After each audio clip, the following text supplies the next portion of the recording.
अंग्रेजी विषय 1. British English vs American English. Spelling British में कलर सेंटर, अमेरिकन में कलर सेंटर।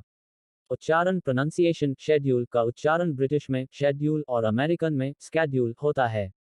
शब्दावली वोकैब्युलरी ब्रिटिश में लिफ्ट फ्लैट, अमेरिकन में एलिवेटर अपार्टमेंट। व्याकरण ग्रामर ब्रिटिश में हैव यू गॉट का प्रयोग, जबकि अमेरिकन में डू यू हैव आम है। 2. सिंस vs फॉर समय का बिंदु पॉइंट ऑफ टाइम सिंस से कब से एक निश्चित समय बिंदु के साथ प्रयोग होता है, जैसे सिंस मंडे सिंस 2010। समय की अवधि पीरियड ऑफ टाइम फॉर के लिए समय की अवधि के साथ प्रयोग होता है, जैसे for 2 hours for many years. Tense since अक्सर परफेक्ट कंटिन्यूअस टेंसेस के साथ आता है। प्रयोग यूसेज सिंस अतीत के एक बिंदु से अब तक के समय को दर्शाता है, जबकि फॉर सिर्फ अवधि को दर्शाता है। 3. Active voice vs passive voice.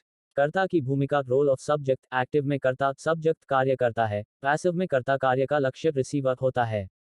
वाक्य संरचना sentence structure active subject plus verb plus object, passive object plus helping verb plus V3 plus by plus subject.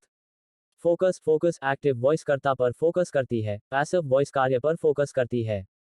प्रयोग यूसेज एक्टिव वॉइस अधिक सीधी और शक्तिशाली होती है, पैसिव वॉइस का प्रयोग अक्सर तब होता है जब कर्ता अज्ञात हो या महत्वपूर्ण न हो।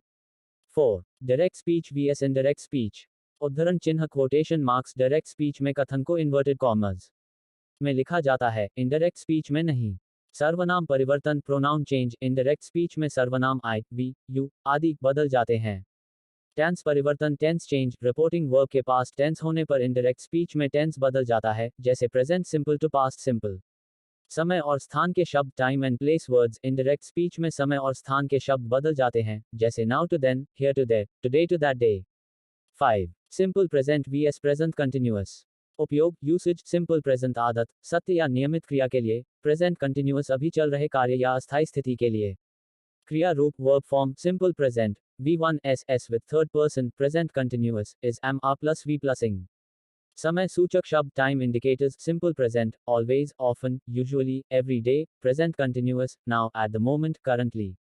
भविष्य के लिए प्रयोग फ्यूचर यूज प्रेजेंट कंटिन्यूअस का प्रयोग निश्चित भविष्य की योजनाओं के लिए होता है, जबकि सिंपल प्रेजेंट का टाइम टेबल्स के लिए। 6. सम vs एनी। वाक्य का प्रकार टाइप ऑफ सेंटेंस सम का प्रयोग साधारणतः अफर्मेटिव सकारात्मक वाक्यों में होता है। नकारात्मक और प्रश्नवाचक नेगेटिव एंड इंटरोगेटिव एनी का प्रयोग नेगेटिव और इंटरोगेटिव प्रश्नवाचक वाक्यों में होता है। प्रस्ताव ऑफर्स सम का प्रयोग ऑफर्स प्रस्ताव बनाने वाले प्रश्नों में होता है, जैसे would you like some coffee. अनिश्चितता अनसर्टनिटी एनी का प्रयोग अनिश्चितता या संदेह व्यक्त करने वाले वाक्यों में होता है।